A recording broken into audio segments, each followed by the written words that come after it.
wonder what experience of the world Ike's having. I don't know, but I know it's probably a lot the same of. Jesus Christ, I gotta talk. It's pretty late. It's probably not exactly the same as mine. She has a different brain. She has a different receptor of reality. She has a different sensory experience which suits her evolutionary needs. Or survival needs, I guess, and which she's evolved to. Well, not just her, but which her species have evolved to develop. Oh, she's beautiful. She looks so peaceful. Like, I'm pretty peaceful right now. I'm a little bit tired and I probably should go to bed. But it's like, this is backwards, so I might not be in the screen, but the human life seems so much different to the cat's life. And I wouldn't be surprised if it was. Cats, for one, don't speak in the same way that we do. They don't seem to have the same experience of the world. They go out and they catch mice and they come in and they'll lay down and they'll sleep all day and then they'll want to go outside. And it's like they're run by emotions, but those emotions can be changed in the same way that we are. They're a biological organism and they're having an experience, and same with dogs, they're having their own experience of the world. And I guess it shows that we can't be so certain about what we know about the world. It's like there's an epistemic distance between us and reality. And I know that claim was made by Hick in relation to God. There's an epistemic distance between what we can know about God. We can't know the transcendent, but then I guess it could depend on how you define God. Like, God could just be the unknown, what we don't know about reality. It could just be what Kant referred to as the noumenal world, or it could be that which is out there which we don't fully understand. It could be our morals, it could be ourselves. Because there is a big part of ourselves that we don't understand, and I believe that is a big part of ourselves that science won't be able to explain either.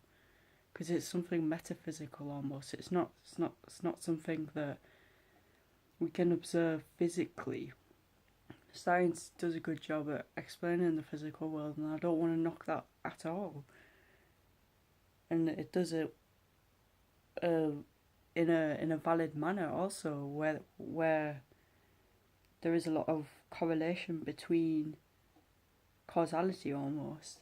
But in relation to God and religion, and I'm not quite sure that's something for science to deal with. Religion was something that was developed at some point in time for some reason, and for some reason survived for a very long time. And we could just argue that it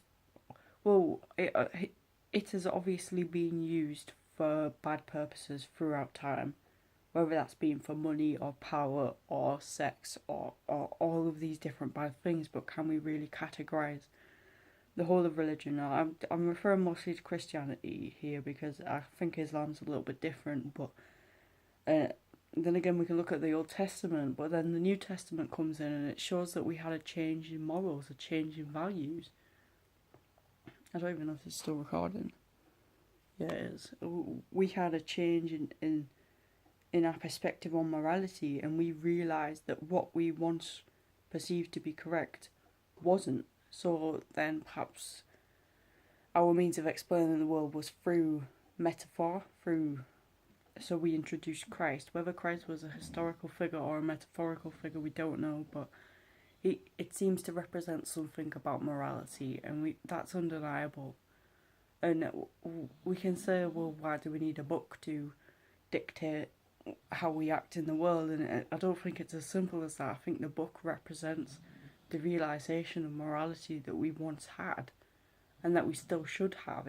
It's because we can take the Ten Commandments as an example here, and say thou shalt not kill. It's like, well, we got to a point in time when we realised that it's not just always been a given that we shouldn't do certain things or that we should do certain things. there comes a point in our evolution where we're like, okay, well maybe there's certain values that we have to live by in order to be reasonable human beings, and I don't think that's something trivial. It's not like someone just decided to write a book and say, okay, this is how we should act. It's perhaps our means of expressing how we felt that we should act in the world, or like we can argue that the Old Testament, although the scripts are immutable, it was almost like a trial. It was like something that we once believed to be right. An eye for an eye, a tooth for a tooth. It was like that's how it works in the animal kingdom, I guess, and that's how some people still think and reason today. But I don't think we should completely discredit religion, and this is something that Jordan Peterson talks about a lot. We don't know what religion actually stands for, and we don't know its place in the world, and I think to look at it with the scientific eye is to look at it with the wrong eye. It's to look at it with the wrong set of tools and with the wrong perspective. Religion wasn't written from the perspective of modern man or woman. It was written from the medieval perspective, or from the old age human perspective. It wasn't logically. It wasn't intended to be interpreted logically. We used to tell stories about reality through mythology and things like that. We didn't literally explain the world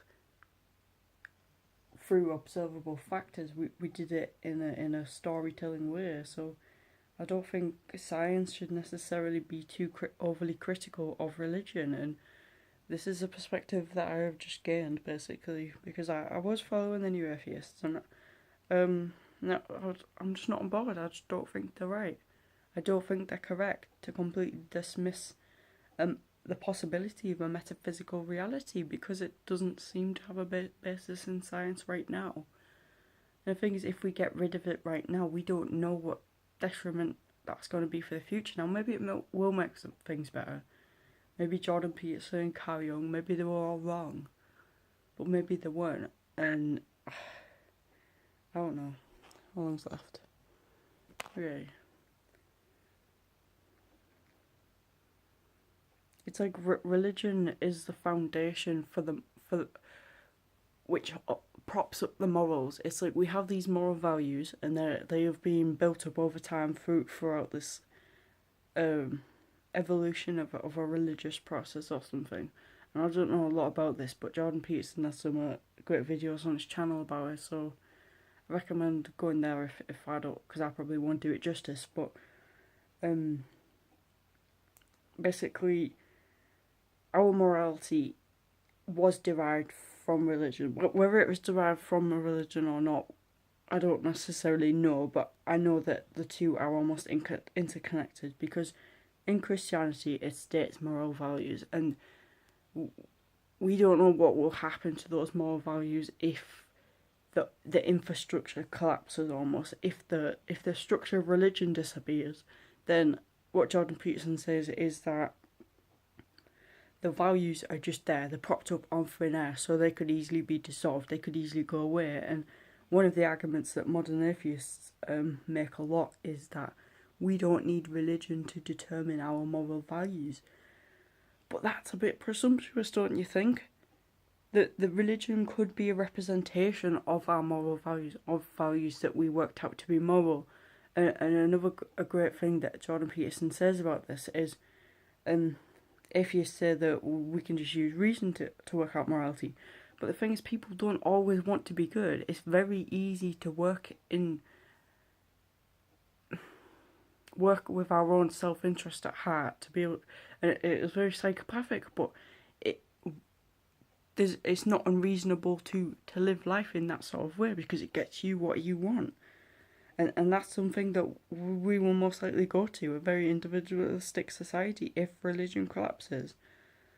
And I used to be quite opposed to religion, but I'm not.